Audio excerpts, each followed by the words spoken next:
Until you make the unconscious conscious, it will direct your life, and you will call it fate.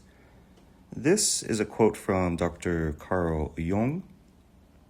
He was a psychoanalyst who studied human consciousness, in particular what he called the collective unconscious mind.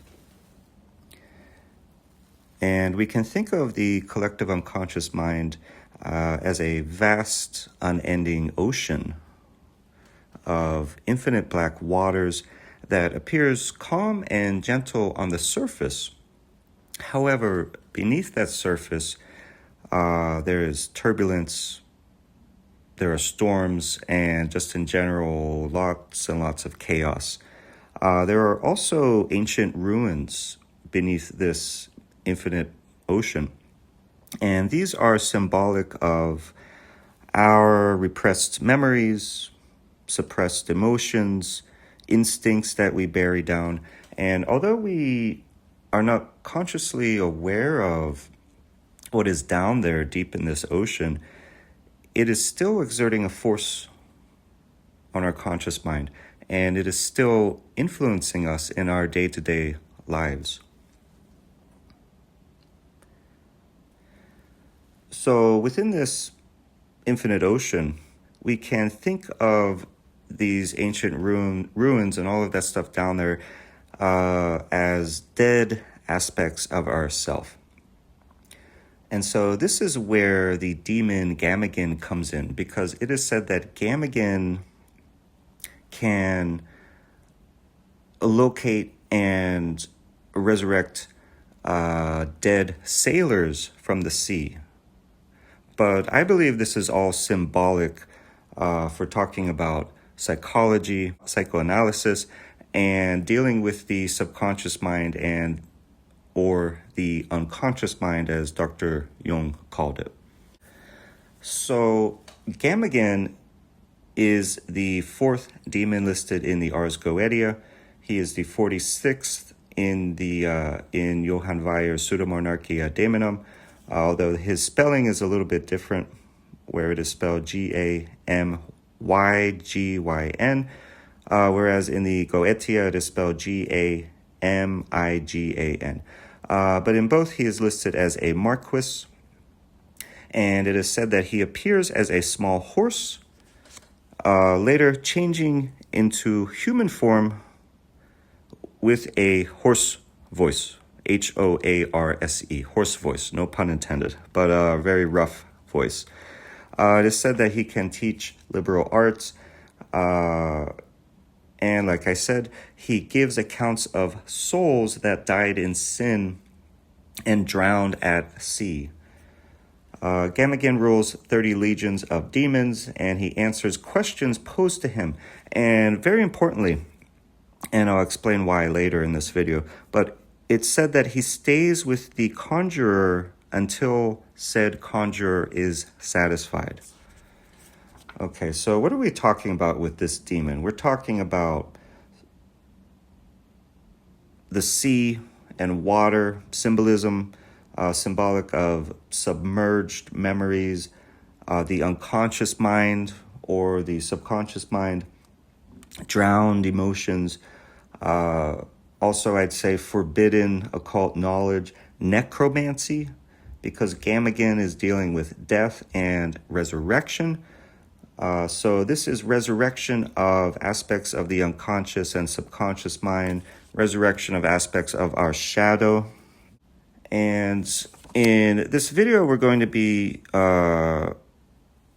looking at Gamigin through the tarot, and we're going to be dealing with the moon, death, the hangman, judgment, and the chariot.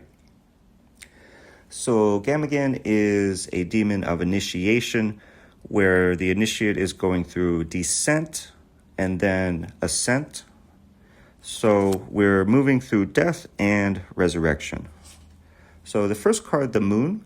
The moon is a lunar card, and Gamigin is a lunar demon. The moon is about descent, submerged consciousness, psychic phenomena, the subconscious mind, instincts, emotion. And we can think of the demon the Marquis Gamigin, much like a ferryman, just as the moon is a gateway card. So we're moving in between realms, and that's why Gamigin is corresponds with initiation. Right, we're going into that black water where there's a lot of uncertainty, a lot of dream logic, psychic energy, and we fear what lies in this vast black ocean, and what lies beneath the shimmering, eerie, silver moonlight that is reflecting off of its surface. This ocean. Right, the surface of this ocean is a kind of a boundary, and Gamigin is negotiating this boundary. Now, beneath the water, we can hear whispers, and in the distance, we can hear the sounds of a horse. So this is very important. These whispers are voices that are deep, deep in the ocean of our subconscious mind, unconscious mind. The horse, right, because Gamigin appears as a horse, the horse is symbolizing control over this. So what we have here, we're at a threshold here between chaos and control, the unconscious and the conscious mind, and Gamigin is going to teach us how to negotiate these two, how to rein in and harness the chaos of the ocean, of the sea.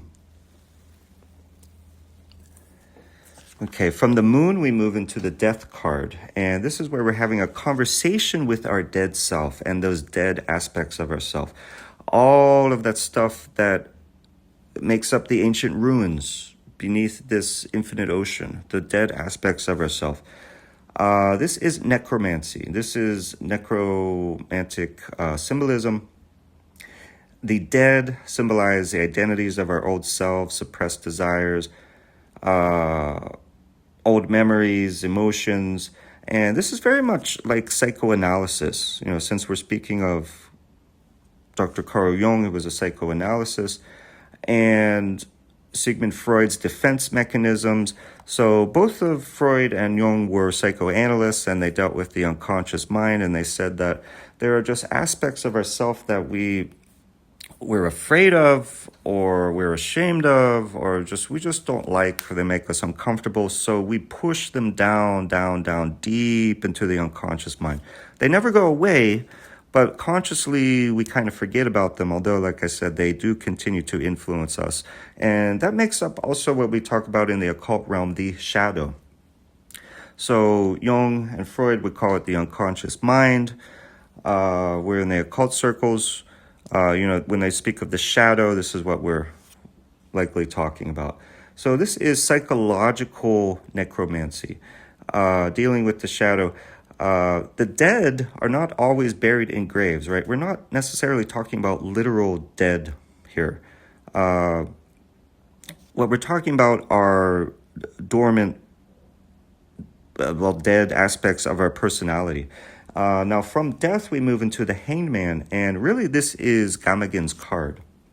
Because with the hangman, we have the character in the tarot card that is suspended upside down. So he's not taking action, he's not running away, he's not really doing anything. He's just kind of suspended there. And Gamigin is suspended beneath the water because he is in a state of contemplation, he is analyzing. This is where in the pathworking, as we're moving through the tarot, where we move to deep introspection. So there's no rush here. Gamigin is waiting, he's processing, he's perceiving. The hangman is a card of inversion and surrender, altered perceptions, contemplating the abyss, and being suspended between two worlds. And being suspended under the water of the ocean means you're suspended between the conscious and unconscious mind. Gamigin will remain here until the conjurer is satisfied. Remember, I said I get to that point later on. He remains with the conjurer until the conjurer is completely satisfied. That is the hangman. There's no rush to escape or to move on. The hangman hangs. He remains suspended until he is successful in doing what he set out to do. And he is suspended again between the conscious and unconscious, between the living and the dead, between our memories and our identity, and our ego and the abyss. Now, from death, we move to judgment. And this is where the voices of the dead are rising, and the drowned souls, so to speak, are, well, speaking. Now, what are these souls? Dead souls. Again, this is symbolism, I believe. These could represent crystallized psychic energy, formations, patterns, forgotten aspects of our past selves, old emotional patterns, unconscious truths, old memories that are beginning to surface. And through things like hypnosis, psychoanalysis, even meditation, these things can bubble up to the surface. Now, the symbolism in the Judgment card, it does look very Christian, but this is not necessarily a Christian resurrection.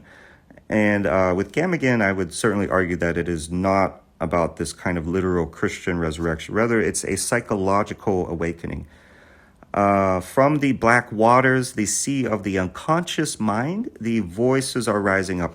These old suppressed and repressed things like our old emotional patterns and memories and desires and all of that stuff. So the demon Marquis Gamigin is the Psychopomp of memory. Because Gamigin knows, and what he's trying to teach us is that the abyss remembers everything that our ego attempts to bury. Okay. And lastly, we move to the Chariot, which is the master of the infernal current. And again, we have a horse symbolism. Although often in tarot cards you will see there are two sphinxes pulling the chariot, but in in the real world, it is usually horses pulling the chariot. So again, there is a horse connection here, horse symbolism. The horse symbolizes instinct, primal energy, momentum, even unconscious force. And again, remember, this is about initiation. Gamigin is a demon the initiate should work with. And here we have the initiate being dragged beneath the sea into the black waters of the abyss and the unconscious mind, and then with the chariot riding the current consciously. So this card is about harnessing the power of the unconscious mind, how the charioteer, symbolizing the conscious mind, has control over the sphinxes or the horses, which are the unconscious mind, because they are raw, untamed power. And the reins could symbolize that triangle, or the triangle of art, which we need to focus that energy to the conscious mind. So this is mastery of instinct. It is asserting our sovereignty over those unruly emotions and desires and instincts. It's a discipline of will and willpower. So with initiation, Gamigin is teaching us the how to descend in a controlled way into hell, into the abyss, into the unconscious mind, and how to stay there without fear, without panic, to alter our perceptions, to stay and to understand. And then when having that understanding and that mastery, we ascend as the chariot from the infinite black inky waters of the abyss. Okay, I hope you guys enjoyed this video. I am Dr. Murphy with Pluto Sophia, and today is May 14th, 2026. Have an infernally blessed day.